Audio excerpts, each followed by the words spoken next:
Good morning BSc third year. आज हम start कर रहे हैं नया टॉपिक गटेशन। बिंदु स्त्राव क्या होता है? गटेशन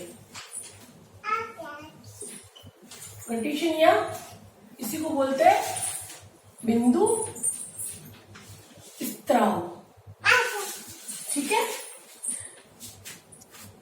बिंदु स्त्राव इसी को कहते हैं। इसकी परिभाषा क्या है? जैसे कोई प्लांट है, ये इसकी लीव्स है,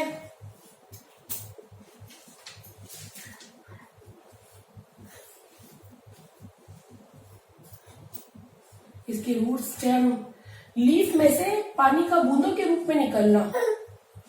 लीफ में से पानी का बूंदों के रूप में निकलना क्या कहलाता है? बिंदु स्त्राव या गटेशन। गटेशन में क्या होता है? पौधों का अक्षतिग्रस्त भाग, अगर क्षतिग्रस्त भाग से जल निकल रहा है तो वह बिंदु स्त्राव नहीं होगा।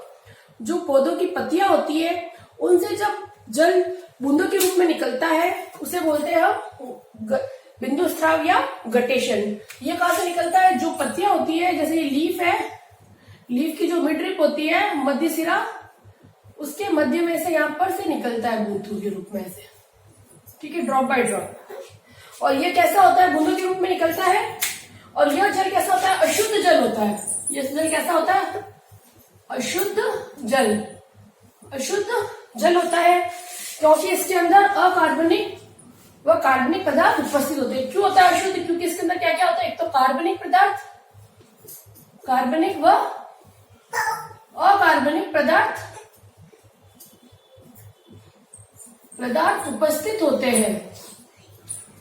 ठीक है, क्यों होता है ये? कार्बनिक और अकार्बनिक पदार्थ उपस्थिति के कारण यह कैसा होता है? हमारे अशुद्ध।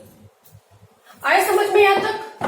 अब एक गटेशन होता है, तो गटेशन किस समय होता है? पौधों में गटेशन होता है एक तो अर्ली मॉर्निंग, दिन के समय में, व एक सायकाल के समय। अर्ली मॉर्निंग और जो दिन होता है, अर्ली मॉर्निंग और नाइट के टाइम होता है हमारा गटेशन। ठीक है, और गटेशन के अंदर क्या होता है बेटा? गटेशन हमें सायकाल के समय भी दिखाई देगा और दिन के समय प्रातः बोल सकते हैं इसे, प्रातः काल। और दिन के समय दिखाई देता है आलू के अंदर, आलू, ब्रायोफिलम और अरबी। इन तीन प्लांट्स के अंदर हमें गटेशन की क्रिया प्रातः काल दिखाई देती है। इस सामान्यतः जो गटेशन होता है वो सामान्यतः गटेशन किसमें होता है? शाकीय पौधों में। सामान्यतः गटेशन शाकीय पौधे,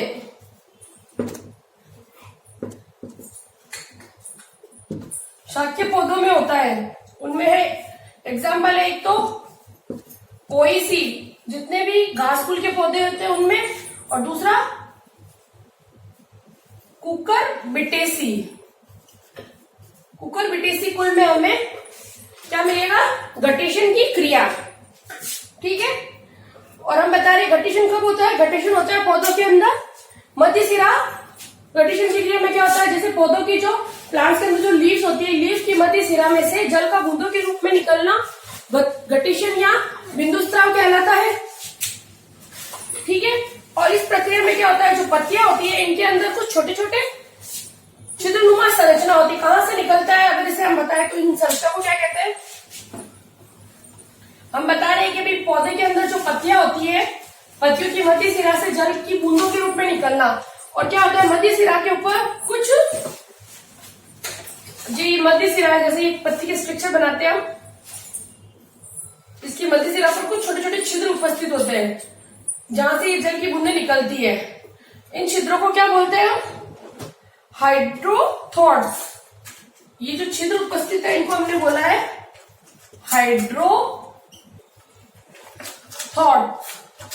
हाइड्रोथॉर्ड्स के थ्रू क्या निकलते हैं? जल की बूंदे। और इनकी संरचना में नीचे की तरफ मृदुत्व की कोशिका के उत्तम एपिथेम होते हैं। इनके नीचे क्या होता है? मृदुत्व की कोशिकाओं के एपिथेम होते हैं। अब मुख्य कारण क्या होता है? क्या कारण है जिसकी वजह से बिंदु स्त्राव होता है? बिंदु स्त्राव का कारण क्या है? पहला कारण है बिंदु स्त्राव का, फर्स्ट कारण है मूल दाब। मूल दाब की वजह से बिंदु स्त्राव होता है। दूसरा कारण है हमारा जल का अत्यधिक अवशोषण, जल का अधिक अवशोषण, ठीक है। और तीसरा है हमारा वाष्पोत्सर्जन का कम होना। जब वाष्पोत्सर्जन की क्रिया कम होती है तब क्या होता है, घटेशन या बिंदु स्त्राव, ठीक है। आया समझ में घटेशन? कोई भी प्रॉब्लम हो इसके कारण भी हमें समझ में आ गए। तीनों कारण लिख दीजिएगा, फर्स्ट सेकंड थर्ड कारण जो भी मैंने बताया है। एक तो फर्स्ट कारण है मूल दाब की वजह से घटेशन होता है, दूसरा अधिक जल स्त्राव की वजह से घटेशन होता है, तीसरा वाष्पोत्सर्जन की वजह से घटेशन होता है, ठीक है। ये हो गया हमारा घटेशन वाला टॉपिक कंप्लीट। नेक्स्ट टॉपिक पढ़ते हैं हम।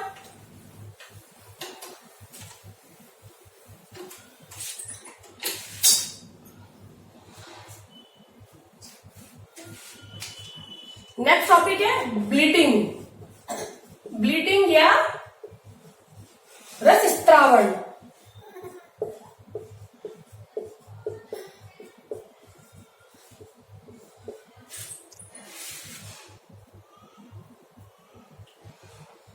ब्लीडिंग या रस स्त्रावण ये कैसे होता है? हमने बताया था कि जो घटेशन होता है वो हमेशा पौधे के अक्षतिग्रस्त भाग से होता है। ये पॉइंट इसमें जरूर लिखना, घटेशन के अंदर एक पॉइंट लिखना, वो जो होता है पौधे के क्षतिग्रस्त भाग से होगा, जबकि जो ब्लीडिंग होती है वो पौधे के क्षतिग्रस्त भाग से होती है। अगर पौधे में अगर कट लग गया है किसी भी कारण से तो वहां से क्या होगा, रस का स्त्रावण होगा, उसे हम बोलते हैं ब्लीडिंग। ये रस का स्त्रावण यानी कि कोई तरल पदार्थ का स्त्रावण होता है, ठीक है। प्लांट्स के किसी भी क्षतिग्रस्त भाग से तरल के रूप में पदार्थ तरल का स्त्रावण, क्षतिग्रस्त भाग से तरल का स्त्रावण क्या कहलाता है? घटेशन, ठीक है। और ब्लीडिंग का मुख्य कारण होता है मूल दाब। इसका मुख्य कारण क्या है? उसका मुख्य कारण 3 थे। मूल दाब था, अधिक वाष्पोत्सर्जन था और अधिक जल का कम वाष्पोत्सर्जन और जल का अधिक अवशोषण, ठीक है। आगे समझ में यहाँ तक इसके एग्जाम्पल है। इसके कौन कौन से ब्लीडिंग के एग्जाम्पल है? एक तो है, फर्स्ट एग्जाम्पल है टोटी पाम, दूसरा है इसका एग्जाम्पल खड़ और तीसरा है अफीम, ठीक है। आए समझ में?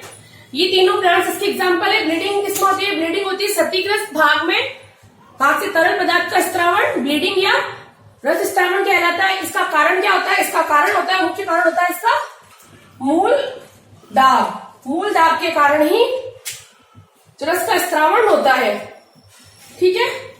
ये तो हो गया। अब इसके एग्जाम्पल बता दिए हमने, टोटी पाम, खड़ और टोटी पाम, रबड़ और अफीम। तो जो टोडी पाम होता है उसमें सबसे ज्यादा रस का स्त्रावण होता है। जो टोडी पाम प्लांट है उसमें सबसे ज्यादा होता है रस का स्त्रावण। कितना होता है? 50 litre per day. Todi palm कैरियोटा होता है, ठीक है। अब है नेक्स्ट टॉपिक ब्लिटिंग।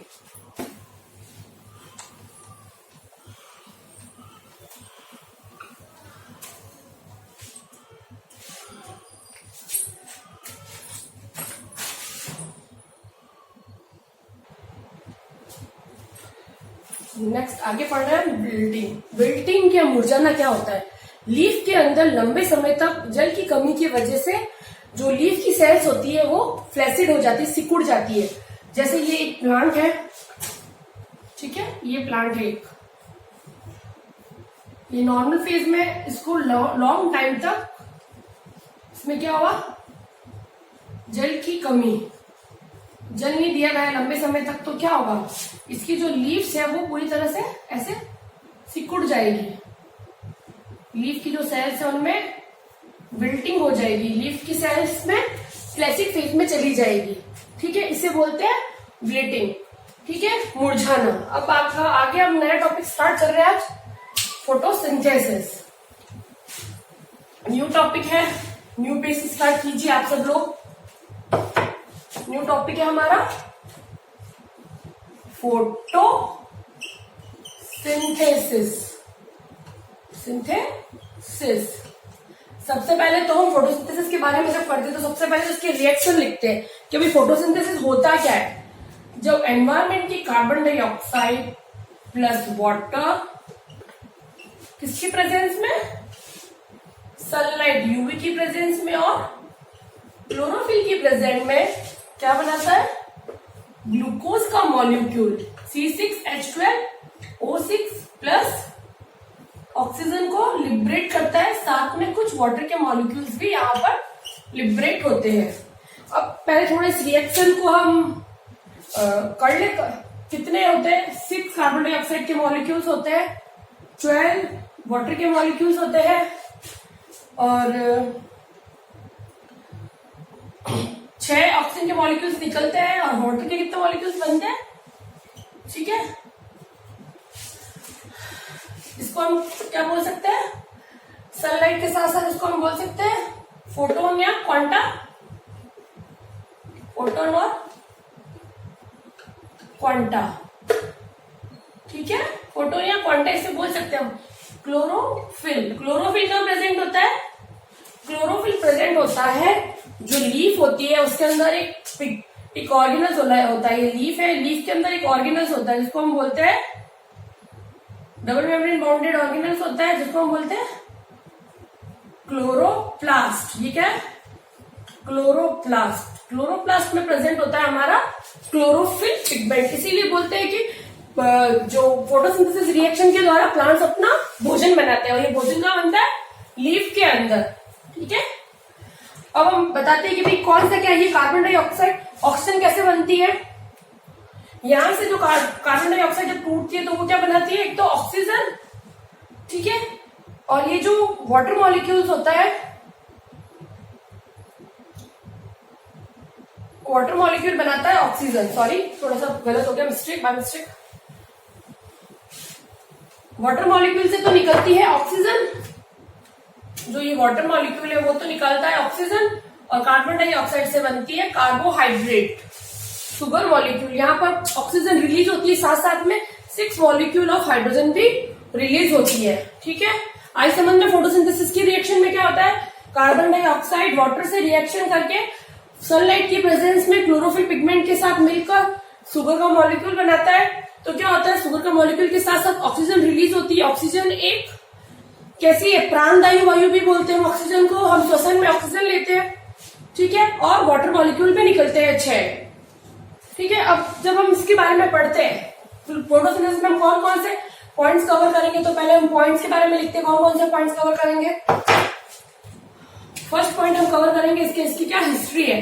पहले हम इसकी हिस्ट्री के बारे में पढ़ेंगे, भाई किसने क्या खोजा, क्या किया, ये हिस्ट्री पढ़ेंगे। फिर दूसरा हम पढ़ेंगे इसकी इंट्रोडक्शन पढ़ेंगे। इसका जो इंट्रोडक्शन है, इंट्रोडक्शन में हम क्या क्या पढ़ेंगे, इंट्रोडक्शन में एक तो इसकी पढ़ेंगे हम डेफिनेशन, कि भाई क्या इसकी डेफिनेशन है। ठीक है, और इसके कुछ फैक्ट्स हम पढ़ेंगे, आए समझ में। फिर तीसरा हम पढ़ेंगे इसके अंदर फोटोसिंथेटिक पिगमेंट के बारे में, कि भाई फोटोसिंथेटिक पिगमेंट कौन से यूज होते हैं, फोटोसिंथेटिक पिगमेंट के बारे में पढ़ेंगे हम। ठीक है, फिर हम पढ़ेंगे साइट ऑफ फोटोसिंथेसिस, किस साइट पे फोटोसिंथेसिस होता है, यानी कि क्लोरोप्लास्ट की स्ट्रक्चर पढ़ेंगे हम। फोटोसिंथेसिस यानी कि हम पढ़ेंगे क्लोरोप्लास्ट की स्ट्रक्चर, क्लोरोप्लास्ट स्ट्रक्चर को पढ़ेंगे इसके अंदर हम। ठीक है, उसके बाद में हम पढ़ेंगे mechanism of photosynthesis.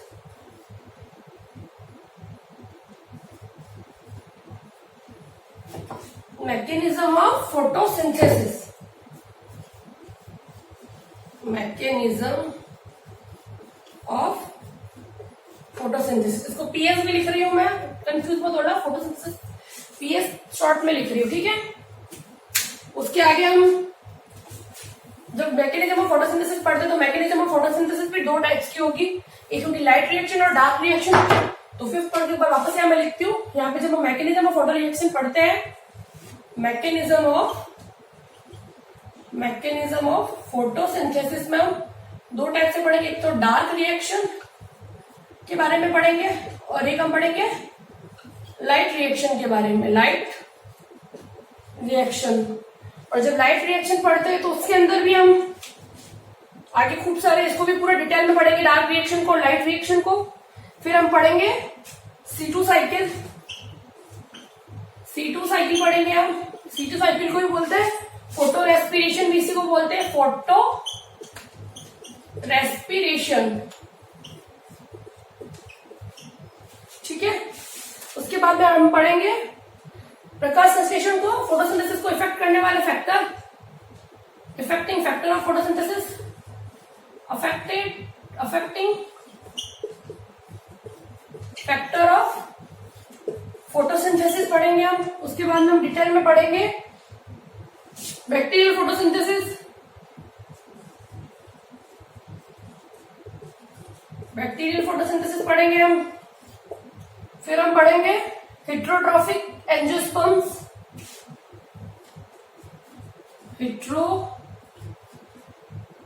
Heterotrophic angiosperm, ठीक है। उसके बाद में लास्ट हम पढ़ेंगे 10 point difference between C3, C4 and CAM plants,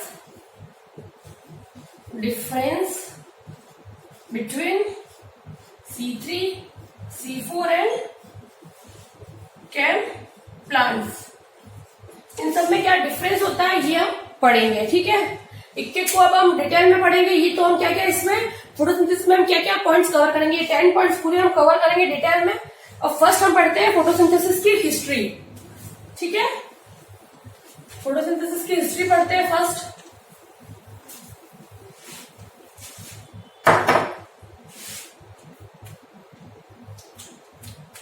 first है हमारा पॉइंट हिस्ट्री ऑफ फोटोसिंथेसिस। अगर हिस्ट्री के बारे में लिखे तो सबसे पहले तो इसकी रिएक्शन तो लिखनी जरूरी है। अगर हिस्ट्री लिखे चाहे कुछ भी लिखे तो फोटोसिंथेसिस में, हिस्ट्री में हम पहले रिएक्शन बनाते हैं, फिर हम बताएंगे किसने किसके बारे में बताया था। एक रिएक्शन लिखिए आप लोग, 6 कार्बन डाइऑक्साइड प्लस वाटर के मॉलिक्यूल कितने लिए थे, 12 मॉलिक्यूल एंड यूवी रेज, या हम बोल रहे हैं इसको फोटोन, क्लोरोफिल पिगमेंट, ठीक है। और फिर क्या बना था, sugar molecule plus oxygen liberate हुई थी, प्लस वाटर मॉलिक्यूल भी यहां से निकला था, ठीक है। 6 मॉलिक्यूल्स यहाँ पे थे, ये भी 6 मॉलिक्यूल्स है, ठीक है। अब कौन साइंटिस्ट ने क्या दिया था, थोड़ा सा इसको भी हम एक बार ऐसे लिख लेते हैं, फिर मैं पूरा डिटेल में आपको समझाती हूँ। ये बताया था सेनेवियर ने, ठीक है। ये सेसर ने, ठीक है, ये बताया था ब्यूटॉच, साइंटिस्ट था उसपे। यहाँ पे जो यूवी होती है इस दोनों के बारे में बताया था, इंजन हाउस, और फिर ये जो ऑक्सीजन होती है उसके बारे में बताया था क्रिस्टियन ने।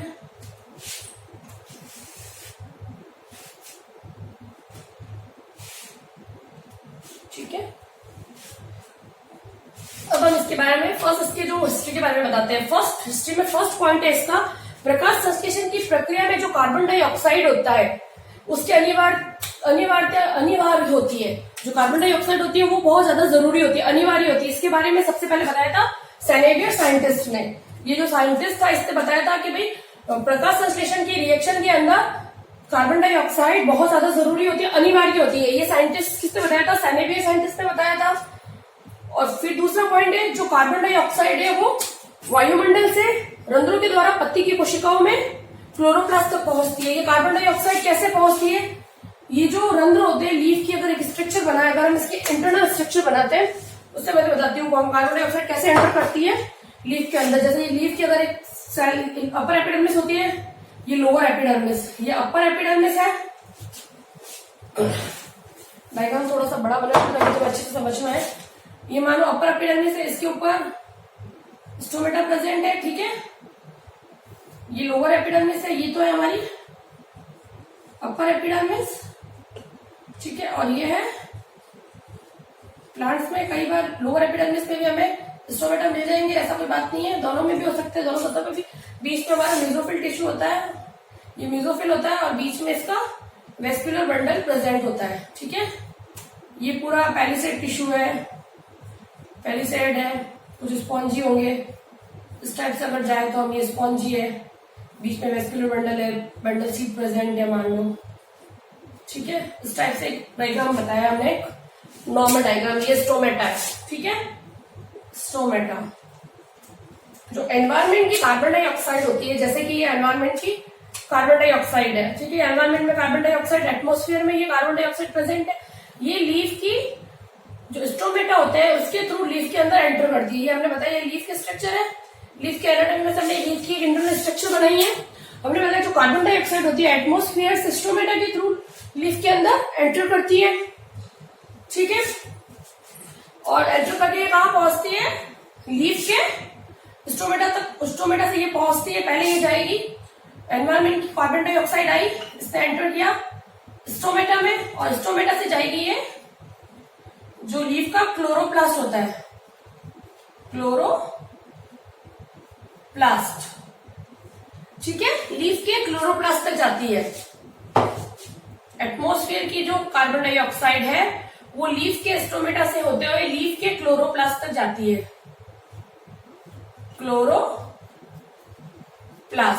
ठीक है, आए समझ में यहां तक?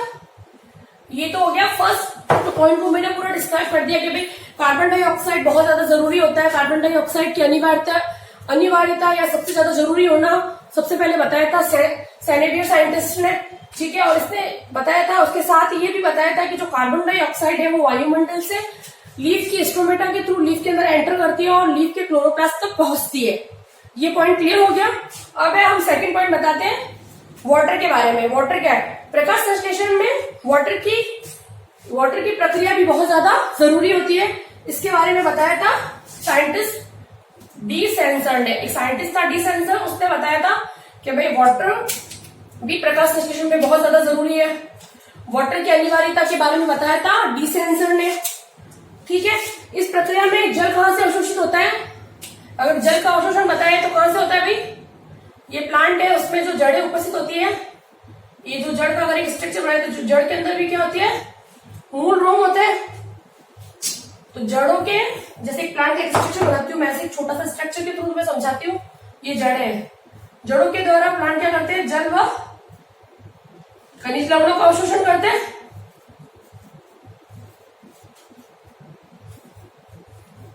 ठीक है, जल व खनिज लवणों का अवशोषण जड़ों के द्वारा किया जाता है, और ये जड़ों से होते हुए ये जल कहाँ जाता है? जैसे जल ने कहा एंटर किया? जड़ों में एंटर किया। ये क्या इसका रूट्स है, और फिर ये लीव्स है, और ये इसका स्टेम है। तो जल यहां से एंटर होगा, यहां से एंटर होता है स्टेम में जाएगा, स्टेम से यहाँ इसके लीफ तक जाता है। तो जल और खनिज, जल का पौधों की जड़ों से होते हुए, स्टेम से होते हुए लीफ तक पहुंचाया जाता है। ठीक है, और इस प्रक्रिया में ये जल कहां तक पहुंचता है? क्लोरोप्लास्ट तक पहुंचाया जाता है, ताकि लीफ के क्लोरोप्लास्ट, ये भी जल कहां जाएगा? लीफ के क्लोरोप्लास्ट में। ये जो क्लोरोप्लास्ट है यहाँ जाएगा, लीफ के क्लोरोप्लास्ट में जाएगा, और ये भी प्रकाश संश्लेषण में सहायता करेगा, क्योंकि प्रकाश संश्लेषण में वाटर की बहुत ज्यादा जरूरत होती है।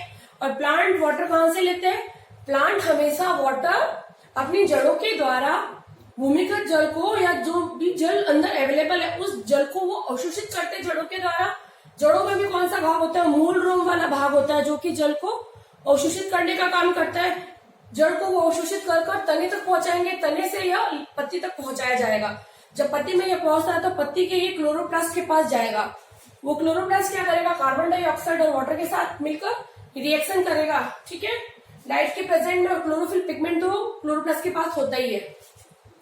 ठीक है, फिर प्रकाश संश्लेषण में जो प्रकाश और यूवी रेज या फोटोन और जो क्वांटास होते हैं, इसकी उपयोगिता उत्पाद के रूप में जो कार्बनिक पदार्थ बनता है। कार्बनिक पदार्थ क्या बनता है? ये क्या एक तरह का कार्बनिक पदार्थ है बेटा? ग्लूकोज क्या है? कार्बनिक पदार्थ। तो जो प्रकाश संश्लेषण की अभिक्रिया के अंदर हम जो यूवी लाइट है, सनलाइट है, क्वांटासोम, फोटोन जिसको हम बोल रहे हैं, वो और और उससे जो उत्पाद बनता है कार्बनिक पदार्थ, उसको सबसे पहले उसके बारे में किसने बताया था? इंजन हाउस साइंटिस्ट ने इसके बारे में सबसे पहले बताया था। तो यूवी लाइट है, फोटोन है, यहाँ पे हम फोटोन भी लिख सकते हैं, पहले भी मैंने बताया था फोटोन है, क्वांटम है, फोटोन है, क्वांटा है, इन सब के बारे में किसने बताया था? सबसे पहले इंजन हाउस, या इंजन हाउस भी इसको बोलते हैं, साइंटिस्ट ने बताया था। ठीक है, इज दैट क्लियर? यहां तक आया समझ में? अब इसकी हिस्ट्री में आगे हम पढ़ते हैं। प्रकाश संश्लेषण ये तो हो गया भाई, हमने बताया, क्या बताया? थर्ड पॉइंट हमने लास्ट इसमें बताया कि भाई जो सनलाइट होती है, जो यूवी होती है, फोटोन होती है, क्वांटा होती है, इसकी उपयोगिता तथा इसके से बनने वाला जो कार्बनिक उत्पाद है जो कि ग्लूकोज होता है, उसके बारे में किसने बताया था? साइंटिस्ट ने सबसे पहले बताया था इंजन हाउस में। इंजन हाउस एक साइंटिस्ट है, उसने सबसे पहले बताया था प्रकाश संश्लेषण में ये क्या बनता है और ये क्या होता है। ठीक है, फिर प्रकाश संश्लेषण की अभिक्रिया में जो क्लोरोफिल होता है उसकी, वो भी बहुत ज्यादा जरूरी होता है। क्लोरोफिल की अनिवार्यता के बारे में किसने बताया था? क्लोरोफिल की अनिवार्यता के बारे में बताया ड्यूट्रोस साइंटिस्ट ने, कि भाई जो प्रकाश संश्लेषण की अभिक्रिया है उसके अंदर क्लोरोफिल भी बहुत ज्यादा इंपॉर्टेंट है, बहुत ज्यादा जरूरी है। इसके बारे में किसने बताया था? ड्यूट्रोस साइंटिस्ट ने बताया था। ठीक है, ये क्लोरोफिल क्या करता है? प्रकाश संश्लेषण के स्थल में क्लोरोप्लास्ट में उपस्थित थाइलेकॉइड्स की सृष्टि में उपस्थित होता है। ये कहाँ उपस्थित होता है? ये क्लोरोप्लास्ट कहाँ प्रेजेंट होता है? ये जो हम यहाँ पे क्लोरोफिल लिख रहे हैं, क्लोरोफिल पिगमेंट कहाँ प्रेजेंट होता है? क्लोरोफिल, या पूरा लिख देते हैं क्लोरोफिल। क्लोरोफिल कहाँ प्रेजेंट होता है? ये जो स्ट्रोमेटा होता है, सॉरी ये जो क्लोरोप्लास्ट होता है, ये डबल मेम्ब्रेन बॉन्डेड ऑर्गेनल्स है, इसके अंदर ये होते हैं हमारे ग्रेनम, थाइलेकॉइड। ठीक है, इनके अंदर जो थाइलेकॉइड्स होते हैं, थाइलेकॉइड की जो झिल्ली होती है, ये थाइलेकॉइड की झिल्ली है, इस झिल्ली के ऊपर हमें क्लोरोफिल मिलते हैं। क्लोरोफिल पिगमेंट कहाँ मिलेंगे? थाइलेकॉइड की झिल्ली के ऊपर उपस्थित होते हैं। ठीक है, और ये क्या करते हैं? फोटोसिंथेसिस रिएक्शन करवाते हैं। और क्लोरोफिल पिगमेंट के बारे में किसने बताया था? सबसे पहले ड्यूट्रोस साइंटिस्ट ने। ये क्या पूरा हमारा क्लोरोप्लास्ट, जो कि डबल मेम्ब्रेन बाउंडेड ऑर्गेनल होता है। ठीक है, फिर उसके बाद में प्रकाश संश्लेषण की प्रक्रिया में ऑक्सीजन मुक्त होती है, उसके बारे में सबसे पहले बताया था जोसेफ प्रिस्टले ने। ये जो ऑक्सीजन यहाँ से मुक्त होती है, विमुक्त होती है या मुक्त होती है, फोटोसिंथेसिस रिएक्शन में हमने बताया कि भाई कार्बन डाइऑक्साइड और वाटर रिएक्शन करता है यूवी लाइट और क्लोरोफिल के प्रेजेंस में, तो हमारा सुगर मॉलिक्यूल बनता है कार्बनिक पदार्थ और ऑक्सीजन रिलीज होती है। जो ऑक्सीजन रिलीज होता है उसके बारे में सबसे पहले बताया था जोसेफ प्रिस्टले साइंटिस्ट ने। ठीक है, जोसेफ प्रिस्टले के अनुसार पौधे के द्वारा अशुद्ध वायु शुद्ध वायु में परिवर्तित हो जाती है। उसके अनुसार ये बोल सकते हैं, जोसेफ बोल रहा है कि पौधे के द्वारा, पौधे क्या करता है? कार्बन डाइऑक्साइड ले रहा है, तो एक तरह से कार्बन डाइऑक्साइड को हम क्या बोलते हैं? अशुद्ध वायु बोलते हैं। तो पौधे के द्वारा अशुद्ध वायु कार्बन डाइऑक्साइड को शुद्ध वायु ऑक्सीजन में कन्वर्ट कर दिया जाता है। ठीक है, ये भी कह सकते हैं। तो जोसेफ ने बताया कि भाई, ये जोसेफ प्रिस्टले ने बोला कि पौधों के द्वारा क्या किया जाता है? अशुद्ध वायु जो कार्बन डाइऑक्साइड है उसको शुद्ध वायु ऑक्सीजन में बदल दिया जाता है। ठीक है, और इसका उल्टा हमारी जो श्वसन की अभिक्रिया होती है फोटोसिंथेसिस के लगभग देखा जाए तो बिल्कुल उल्टी होती है। सो रेस्पिरेशन में क्या होता है? हम क्या करते हैं? शुद्ध ऑक्सीजन को अंदर लेते हैं और जो अशुद्ध कार्बन डाइऑक्साइड है उसको बॉडी से बाहर की तरफ मुक्त करते हैं। ठीक है, फिर है, और जोसेफ प्रिस्टले ने अपने कुछ तथ्य दिए, उसमें ये प्रदर्शन किया। उसने क्या किया? एक बेल जार का प्रयोग किया था और प्रयोग में ये बताया कि जो ऑक्सीजन का स्रोत होता है उसके अंदर उसने क्या किया? एक प्लांट लिया था। जो जोसेफ प्रिस्टले, उसने एक प्लांट लिया। ठीक है, प्लांट लेने के बाद ये बताती हूँ क्या किया था उसने, थोड़ा सा यहाँ से रफ करके बताती हूँ, मतलब समझ में आएगा। ठीक है, जोसेफ प्रिस्टले ने क्या किया? एक प्लांट लिया, जैसे एक प्लांट लिया, ये प्लांट है। ठीक है, ये पुदीने का प्लांट था जो जोसेफ ने लिया था। ठीक है, फिर उसको क्या किया? ये पुदीने के प्लांट को लिया और उसके ऊपर उसने क्या किया था? जो प्रकाश संश्लेषण कर रहा था, और यहाँ पर एक चूहा छोड़ दिया इसके साथ। ये चूहा है, मान लो। डायग्राम बहुत अच्छे नहीं बन रहे हैं तो प्लीज सोचना मत, जैसा मुझे आ रहा है उस टाइप से डायग्राम में बना रही हूँ। ठीक है, ये चूहा था, उसने क्या किया, एक मिंट का प्लांट लिया, ये मिंट का प्लांट है, मिंट या पुदीने का प्लांट है, ये है चूहा है, और इसको क्या किया उसने, और पास में क्या रखा, एक कैंडल, पास में एक रख दी उसने, एक कैंडल। ठीक है, फिर उसने क्या किया, एक बेलजार का प्रयोग किया था, उसमें उसने क्या किया, ऑक्सीजन का स्रोत के रूप में, ये तो क्या कर रहा था, एक तरह से ऑक्सीजन दे रहा था। ठीक है, ये तो ऑक्सीजन का स्रोत हो गया, ये हो गया हमारा जो चूहा है वो शोषण के द्वारा शोषण करेगा, प्रकाश के रूप में हमने क्या लिया, ये तो ये कार्बन डाइऑक्साइड का स्रोत हो गया एक तरह से, और ये प्रकाश का स्रोत, इन सबको तीनों को उसने लिया और ये प्रयोग किया इसने। तो इसमें उसने बताया, इस प्रयोग के आधार पर इन्होंने बताया कि ऑक्सीजन पौधों के द्वारा लिबरेट होती है, क्योंकि उन्होंने क्या किया, ये सब लेके इसके ऊपर एक बेलजार को रख दिया, जैसे एक बेलजार है उसके अंदर ये डाल दिया। ठीक है, तो क्या हुआ, पौधे ने क्या हुआ, इसके अंदर जब थोड़े टाइम बाद देखा तो कार्बन डाइऑक्साइड, जब चूहे जब श्वसन लेते हैं तो क्या करते, कार्बन डाइऑक्साइड छोड़ते, वो कार्बन डाइऑक्साइड पौधे अपने फोटोसिंथेसिस में यूज कर लेंगे, और प्रकाश के फॉर्म में इनके पास एक मोमबत्ती है जिसके थ्रू वो यहाँ से इनको प्रकाश मिल जाएगा, और पौधे के अंदर जल तो है ही, तो वो आराम से जीवित रहता। और यहाँ पर ये चूहा भी हमें जीवित मिला, कारण था कि जो जो ऑक्सीजन यहाँ से लिबरेट हुई थी, जो ऑक्सीजन का यूज कर रहा था चूहा अपने श्वसन में। ठीक है, आया समझ में यहाँ तक? ये तो सब चीजें हो गई, अब तो इन सब के बारे में पता चल गया हमें। अब है कि प्रकाश संश्लेषण की खोज किसने की, प्रकाश संश्लेषण की खोज की थी, प्रकाश संश्लेषण या फोटोसिंथेसिस की खोज की थी स्टीफन हेल्स ने।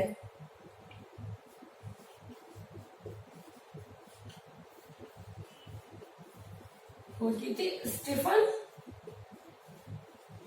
हेल्स, एक साइंटिस्ट था जिसने प्रकाश संश्लेषण की खोज की थी। अरस्तु और थ्रियोफेट्स ने प्रकाश संश्लेषण से संबंधित कुछ सिद्धांत दिए थे। अरस्तु और एक साइंटिस्ट था, अरस्तु और थ्रियोफेट्स। अरस्तु और थ्रियोफेट्स ने क्या किया था, ह्यूमस सिद्धांत। ह्यूमस सिद्धांत किसने दिया था, प्रकाश संश्लेषण से संबंधित एक सिद्धांत दिया था, ह्यूमस सिद्धांत। ये दिया था अरस्तु और थ्रियोफेट्स ने, अरस्तु व थ्रियोफेट्स ने ये सिद्धांत दिया था। ठीक है, ये साइंटिस्ट थे अरस्तु और थ्रियोफेट्स, इन्होंने ह्यूमस सिद्धांत दिया था, प्रकाश संश्लेषण या फोटोसिंथेसिस से रिलेटेड एक सिद्धांत था। रॉबर्ट मेयर ने प्रकाश संश्लेषण द्वारा सौर ऊर्जा और रासायनिक ऊर्जा में परिवर्तन होता है। जो रॉबर्ट मेयर था उस साइंटिस्ट ने बोला था कि रॉबर्ट मेयर ने बताया कि फोटोसिंथेसिस में क्या होता है, प्रकाश ऊर्जा का सौर ऊर्जा का रासायनिक ऊर्जा में परिवर्तन होता है। सौर ऊर्जा इंटरचेंज इन रासायनिक ऊर्जा, क्योंकि सौर ऊर्जा होती है सनलाइट, और रासायनिक ऊर्जा के रूप में यहाँ पे जो ग्लूकोज बन रहा है उसको हमने रासायनिक ऊर्जा का नाम दे दिया है। तो रॉबर्ट मेयर ने फोटोसिंथेसिस में बताया था कि सौर ऊर्जा का रासायनिक ऊर्जा में इंटरचेंज होता है, कन्वर्जन होता है, परिवर्तन होता है। ठीक है, आगे यहाँ तक समझ में? कुछ पॉइंट्स और है, मैं और आपको समझा रही हूँ, सब साइंटिस्ट की बातें, हिस्ट्री ही अभी चल रही है, तो ये पॉइंट्स आप साथ साथ में कॉपी में नोट डाउन करते रहिए, बहुत अच्छे से समझ में आएंगे आपको ये हिस्ट्री। फिर ब्लैकमैन ने बताया प्रकाश संश्लेषण की क्रियाविधि को। जो ब्लैकमैन साइंटिस्ट था, ब्लैकमैन साइंटिस्ट ने जो फोटोसिंथेसिस रिएक्शन को दो पार्ट्स में कन्वर्ट किया, एक तो लाइट रिएक्शन और एक दूसरी डार्क रिएक्शन। ठीक है, light reaction and dark reaction में किया कि भाई जो प्रकाश संश्लेषण की मैकेनिज्म होती है वो दो टाइप से होती है, एक तो लाइट रिएक्शन होती है और एक डार्क रिएक्शन होती है, ये ब्लैकमैन ने बताया। उसके अलावा उसने लॉ ऑफ लिमिटेशन फैक्टर भी दिया।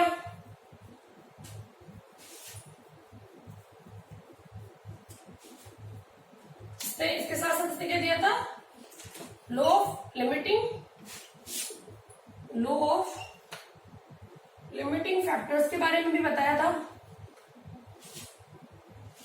ये तो फर्स्ट पॉइंट था। ब्लैकमैन ने बताया कि फोटोसिंथेसिस में लाइट रिएक्शन और डार्क रिएक्शन, दो रिएक्शंस होती है, ये इसकी मैकेनिज्म होता है। दूसरा बताया था लॉ ऑफ लिमिटिंग फैक्टर के बारे में बताया था, और डार्क रिएक्शन के को किसने प्रतिपादित किया, और इसी ने, जो ब्लैकमैन था, इसी ने डार्क रिएक्शन को प्रतिपादित भी किया था।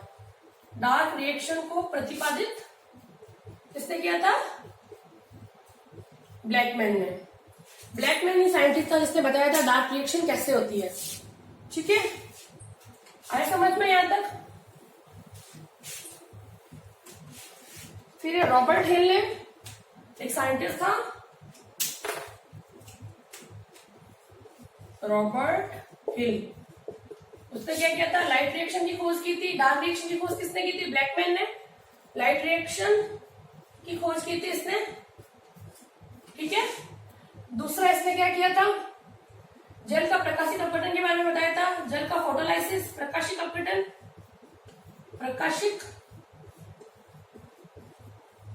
अपघटन के बारे में बताया था। ये तो फर्स्ट पॉइंट। सेकंड पॉइंट और थर्ड पॉइंट क्या था? थर्ड इसने बताया था ऑक्सीजन के का निष्कासन, ऑक्सीजन का कैसे निष्कासन होता है उसके बारे में बताया था इसने, रॉबर्ट हिल ने बताया था। ठीक है, एक तो लाइट रिएक्शन की खोज की थी, दूसरा जल के प्रकाशिक अपघटन के बारे में बताया था, तीसरा ऑक्सीजन का निष्कासन किया था। ठीक है, आगे समझ में, ये साथ साथ में आप लोग नोट डाउन करते रहिए, समझ में आ जाएगा।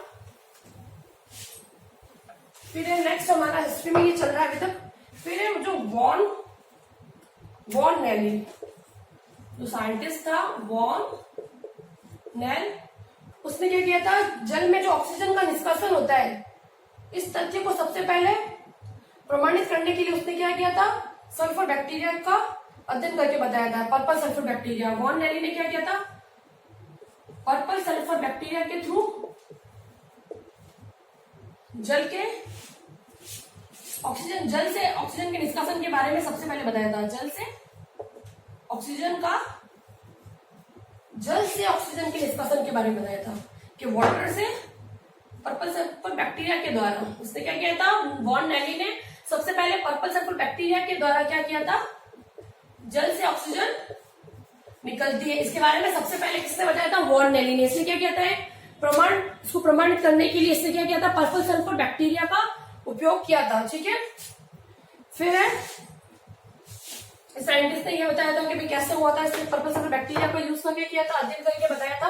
फिर scientist Reuben and कैम्बेट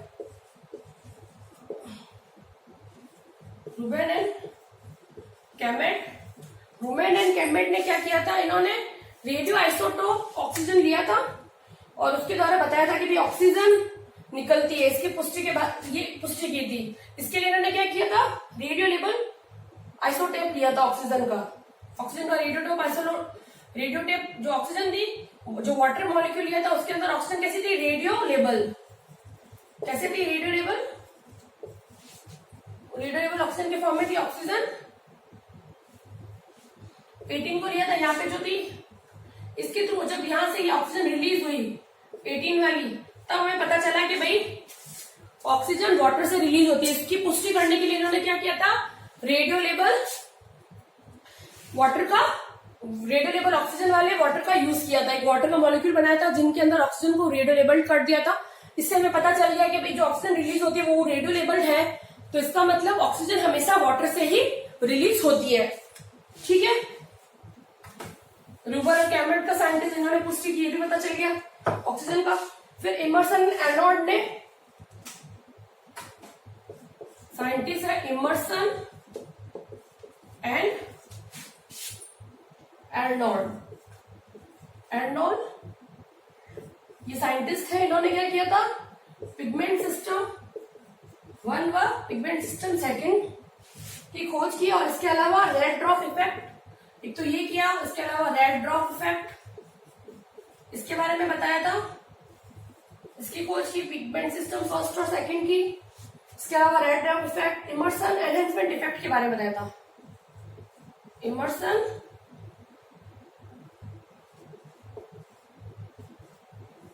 enhancement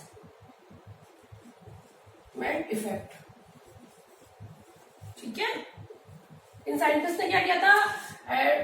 Emerson Arnold ने एक तो पिगमेंट सिस्टम फर्स्ट और सेकंड की खोज की थी, इसके अलावा इन्होंने रेड इफेक्ट के बारे में बताया था, इमर्सन एनहेंसमेंट इफेक्ट के बारे में भी बताया था। ठीक है, इनमें से जो एर्नोट था इसने क्या किया था, एर्नोट साइंटिस्ट ने आके पीएस फर्स्ट और पीएस सेकंड के महत्व के साथ साथ फोटो फॉस्फोराइलेशन की भी खोज की थी। इसने पीएस फर्स्ट और पीएस सेकंड के अलावा क्या क्या किया था, फोटो फॉस्फोराइलेशन की भी खोज की थी। फोटो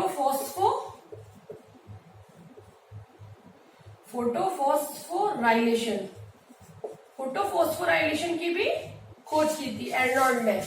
ठीक है, आया समझ में? ये जो मैं बता रही हूँ पॉइंट तुम साथ साथ में लिखते रही हो, तुम्हें याद करना पड़ेगा। एग्जाम में डायरेक्ट क्वेश्चन आ सकता है कि भाई एर्नोट ने पीएस फर्स्ट और पीएस सेकंड के साथ साथ और किसकी खोज की थी, तो इसने बताया था फोटो फॉस्फोराइलेशन के बारे में। ठीक है, नेक्स्ट है हमारा केल्विन और बेसल ने C3 साइकिल की खोज की थी।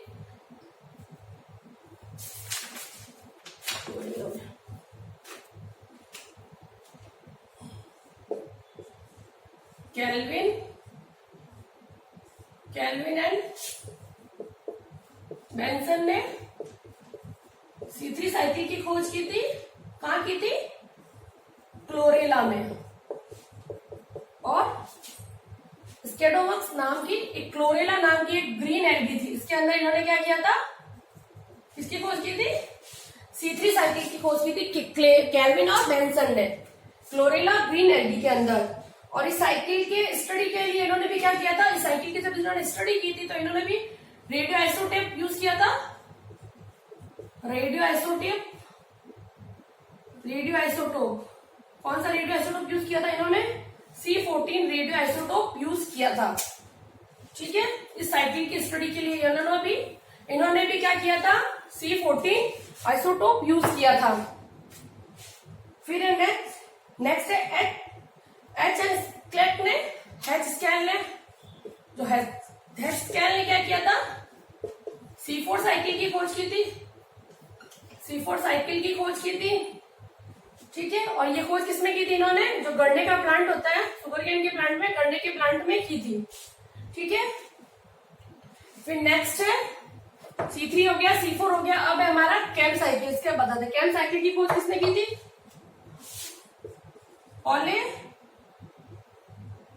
ऑलरी एंड रूहानी ने क्या किया था, कैम साइकिल की खोज की थी। और किसमें की गई थी कैम साइकिल की खोज? क्रेसुलेसी कुल में। क्रेसुलेसी जो कुल होता है, उस कुल के अंदर हमने कैम साइकिल के बारे में बताया था। ठीक है, आए समझ में? ऑलरी एंड रूहानी ने क्या किया था, कैम साइकिल की खोज की थी। किसमें? क्रेसुलेसी कुल के प्लांट्स में। ये हिस्ट्री साथ साथ में लिखते रहिए बेटा, समझ में आ जाएगी। और ये सब तुम्हें याद करनी पड़ेगी। पीटर मिचेल था,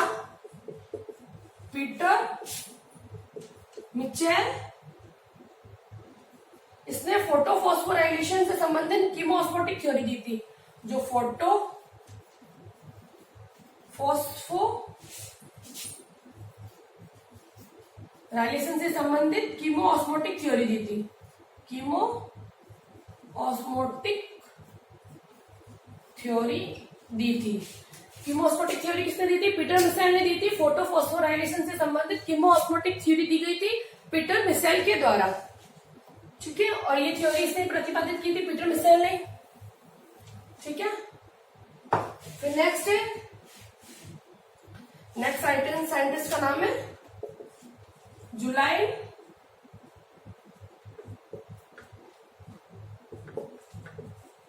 जुलाइन वॉन सेक्स। इसके अनुसार प्रकाश संश्लेषण में निर्मित कार्बनिक पदार्थ क्लोरोप्लास्ट में स्टार्च के रूप में रहता है। जुलाइन वॉन सेक्स ने बताया था जो फोटोसिंथेसिस के अंदर जो कार्बनिक पदार्थ बनता है, जो कार्बनिक पदार्थ जैसे शुगर बनती है, ग्लूकोज, कार्बनिक पदार्थ स्टार्च के रूप में प्लांट्स के अंदर स्टोर होता है। स्टार्च के फॉर्म में इसका स्टोरेज किया जाता है। जुलाइन वॉन ने बताया था कि फोटोसिंथेसिस के अंदर जो कार्बनिक पदार्थ शुगर के कार्बनिक पदार्थ जो ग्लूकोज बनता है वो स्टार्च के फॉर्म में स्टोरेज किया जाता है या संचित किया जाता है। ठीक है, आया समझ में ये यहाँ तक? इन्हीं के अनुसार प्रकाश संश्लेषण, और इन्होंने बताया था कि जो प्रकाश संश्लेषण का प्रथम, इसी साइंटिस्ट ने बताया था कि जो फोटोसिंथेसिस का जो फर्स्ट प्रोडक्ट है, फर्स्ट प्रोडक्ट वो क्या होता है? फर्स्ट प्रोडक्ट के बारे में भी, जो फर्स्ट प्रथम दृश्य, इसी साइंटिस्ट ने बताया था कि जो फोटोसिंथेसिस का फर्स्ट विजिबल, प्रथम दृश्य उत्पाद क्या है? वो भी स्टार्च है। इसी साइंटिस्ट ने बताया था। एक तो इन्होंने बताया था कि भाई जो फोटोसिंथेसिस में जो कार्बनिक पदार्थ बनता है वो स्टार्च के फॉर्म में स्टोरेज होता है, और इन्होंने बताया था कि जो प्रकाश संश्लेषण में जो प्रथम दृश्य उत्पाद बनता है, प्रोडक्ट बनता है, वो भी स्टार्च ही होता है। फिर आगे और साइंटिस्ट और थोड़ी हिस्ट्री, अभी तो काफी थोड़ी और हिस्ट्री बाकी है। फिर टी.डब्ल्यू. एंजलमैन ने प्रकाश संश्लेषण की क्रिया में स्पेक्ट्रम का वर्णन किया था। टी.डब्ल्यू. एंजलमैन, ये एक साइंटिस्ट था, टी.डब्ल्यू. एंजलमैन। इसने क्या बताया? जो स्पेक्ट्रम बनता है, स्पेक्ट्रम का वर्णन किया था। स्पेक्ट्रम का वर्णन किया था कि भाई कैसे फोटो सिस्टम में स्पेक्ट्रम बनता है, उसका वर्णन किया था। ठीक है।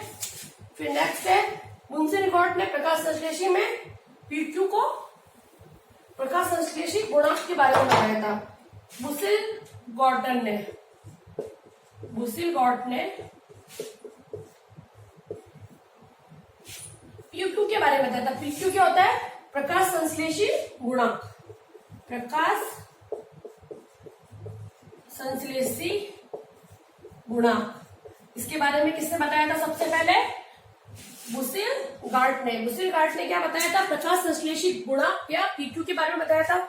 इसने बताया था पीक्यू किसके बारे में होता है? PQ equals to oxygen plus oxygen upon carbon dioxide. मतलब 6 तो ऑक्सीजन के मॉलिक्यूल निकलते हैं, ठीक है, और 6 कार्बन डाइऑक्साइड के मॉलिक्यूल लगते हैं। इसका मतलब पीक्यू इक्वल्स टू 1 हो गया प्रकाश संश्लेषण के लिए।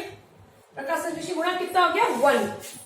ठीक है। ये हमने रिएक्शन में पढ़ा था कि भाई कार्बन डाइऑक्साइड के 6 मॉलिक्यूल्स हम यूज करते हैं, तब हमें कितने मिलते हैं? ऑक्सीजन के 6 मॉलिक्यूल्स रिलीज होते हैं। ठीक है।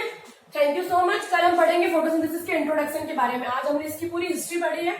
सब अच्छे से वापस घर जाके लर्न कीजिए। अगर कुछ भी प्रॉब्लम होती है तो मुझसे बात कीजिए, और मुझे कॉल कर सकते हैं आप। और ये जो भी मैं पढ़ा रही हूँ, मुझे तुम्हारी कॉपी में नोट डाउन चाहिए जब मैं ऑफलाइन क्लासेस स्टार्ट होती है तब। Thank you so much.